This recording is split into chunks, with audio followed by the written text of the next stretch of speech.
पूर्वजों का उद्धार करूंगा। तो देखिए क्या किया भागीरथ जी ने। हजारों वर्ष तक अपने एक पैर के अंगूठे पर खड़े होकर तपस्या की, ब्रह्मा जी को प्रसन्न किया।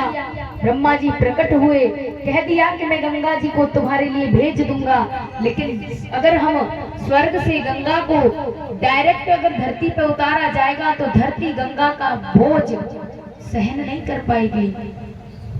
इसलिए आपको भगवान शिव की तपस्या करनी होगी। क्यों?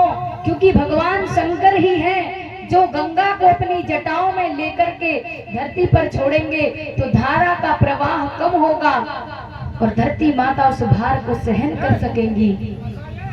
आज क्या किया है, भोले बाबा की तपस्या की है भागीरथ जी ने। हजारों वर्ष तक तपस्या की, भोले बाबा को प्रसन्न किया, बताया कि आप गंगा जी को अपनी जटाओं में लें। भोले बाबा ने कहा ठीक है। ब्रह्मा जी ने गंगा जी को नीचे उतारा, भोले बाबा ने जटाओं में लिया, लेकिन गंगा जी को अहंकार था।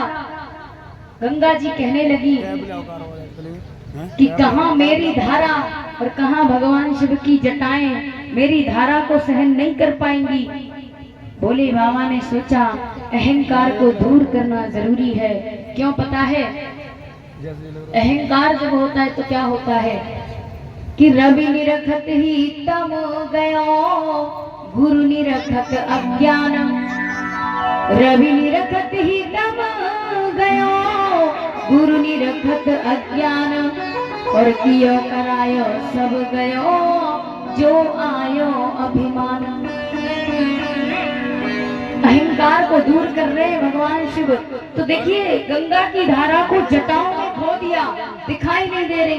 भागीरथ जी बड़े परेशान कि जैसे तैसे तो लाए पाए, अब भोले बाबा की जटाओं में गंगा जी खो गई, वो कैसे उद्धार करेंगे, अब क्या करें। प्रार्थना करी भोले बाबा से, भगवान ऐसा मत करो, गंगा जी दिखाई भी नहीं दे रही है। गंगा जी का अहंकार दूर हुआ। तो देखिए अब भोले बाबा ने कहा कि ठीक है, एक काम करो, तुम आगे आगे जाओ रथ लेकर के, मैं पीछे गंगा जी की धारा को छोड़ता हूँ। भागीरथ जी आगे आगे जा रहे, धारा पीछे पीछे आ रही गंगा मैया की। तो हुआ क्या, प्रयागराज, प्रयागराज जानती हो, महाकुंभ अभी हुआ है जहाँ पर, वहां पर जाकर के क्या हुआ, जहन्नू नाम के एक ऋषि यज्ञ कर रहे थे। जैसे गंगा जी की धारा का प्रवाह इतनी तेज निकला, जहन्नू ऋषि की जो यज्ञ मंडप था वो धारा में बह गया। अब तो जहन्नू ऋषि को गंगा जी पर क्रोध आया, और क्रोध आया तो पूरे गंगा जल को पी गए जहन्नू ऋषि। भागीरथ जी बड़े परेशान, बोले जैसे तैसे धरती पे लाए, अब ये पी गए, अब क्या करें। अब देवताओं से प्रार्थना करी, देवता आए, उन्होंने कहा कि ऋषिवर गंगा जी आपके उदर में समाहित हैं, आप यदि उनको बाहर निकालेंगे तो आपकी पुत्री जानी जाएंगी। तो आज जहन्नू ऋषि मान जाते हैं, और देखिए गंगा जी को अपने पेट से बाहर निकाला तो नाम पड़ गया है गंगा जी का जाह्नवी। जहन्नू ऋषि की पुत्री बताई है, इसलिए नाम पड़ गया जाह्नवी। उद्धार किया इस प्रकार से भागीरथ जी ने अपने पूर्वजों का।